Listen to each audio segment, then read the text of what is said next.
ప్రవీణ్ పగడాల గారి మరణంపై మీరు ఏమనుకుంటున్నారు? ఇది 100% హత్యే. ప్రవీణ్ పగడాల గారిది యాక్సిడెంట్ కాదు, అది పక్కా ప్లాంట్ గా జరిగిన హత్య. జగన్మోహన్ రెడ్డి గారు వైఎస్ఆర్ కాంగ్రెస్ పార్టీ విద్యార్థి విభాగానికి మొదటి రాష్ట్ర అధ్యక్షుడు నేను. వైఎస్ఆర్సీపీ స్టూడెంట్ వింగ్ కి ఫస్ట్ ప్రెసిడెంట్. హత్య అని చెప్పడానికి మీ దగ్గర ఆధారాలు ఏమైనా ఉన్నాయా, లేదా మీరు పక్కనే ఉండి చూసారా? ఆధారాలు ఏం లేవు. 100% హత్య.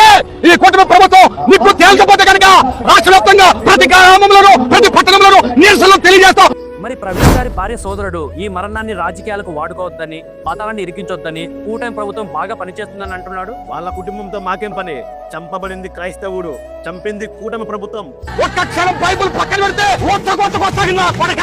ఏ సాక్ష్యం లేకుండా హత్యను తేల్చేసి మతాల మధ్య చిచ్చు రాజేసి కూటమి ప్రభుత్వానికి ఆ నిందంటించేసి ఆ మంటలో చలి కాల్చుకోవాలనుకోవడం కరెక్ట్ కాదు.